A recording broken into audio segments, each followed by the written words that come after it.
Our daughter's a high achiever. When she was around 10 years old, she wrote one of her first tests and got a grade of 83%. 83%. Me? I would have been ecstatic. I would have been bragging to the world. She cried and cried. She felt like a failure.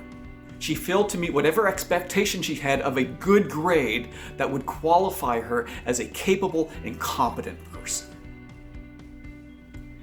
As parents, we realized that she was starting to shape her identity and worth based on her performance as opposed to who she simply was as a person. She was believing that if I could just perform more, if I could accomplish more, then I would have more basis to prove that I was a person of worth and value. As if her worth and value was something that could increase or decrease based on her behavior and her accomplishments. And so she was driven to strive to reach those expectations because she needed to prove that she was somebody, and that to fail to meet those standards would call into question her very worth as a person. Where did she get such crazy ideas from? Me.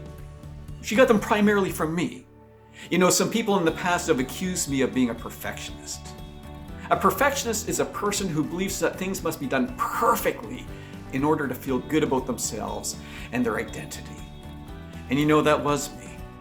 I constantly lived thinking I have to meet these standards and expectations. I have to measure up in order to feel good about myself.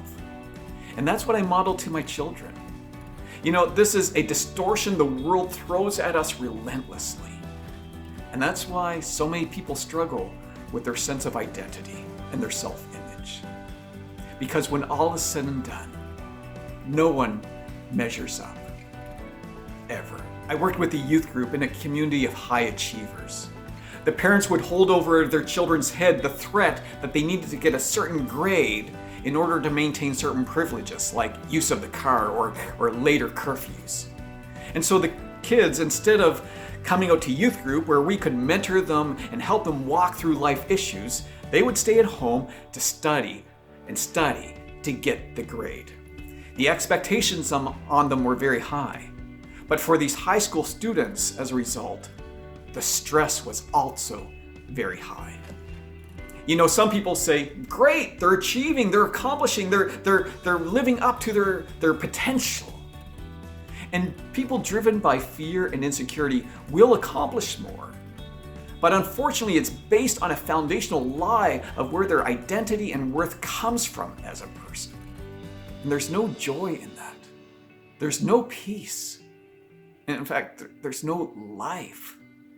We respect what driven people accomplish, but the reality is none of us really want to be in relationship with them. Driven people are often very alone and have very few meaningful relationships. The good news is, however, we as parents can teach our kids a different way. We can show them that there's an alternate understanding of where their identity and their significance comes from. And we can show them how to live more effectively with confidence, with emotional security, and with joy. And so I hope that you'll go deeper into this and look at some of the tips that we offer to help build into your kids a sense of identity apart from performance as you read the blog. So I really encourage you, read the blog.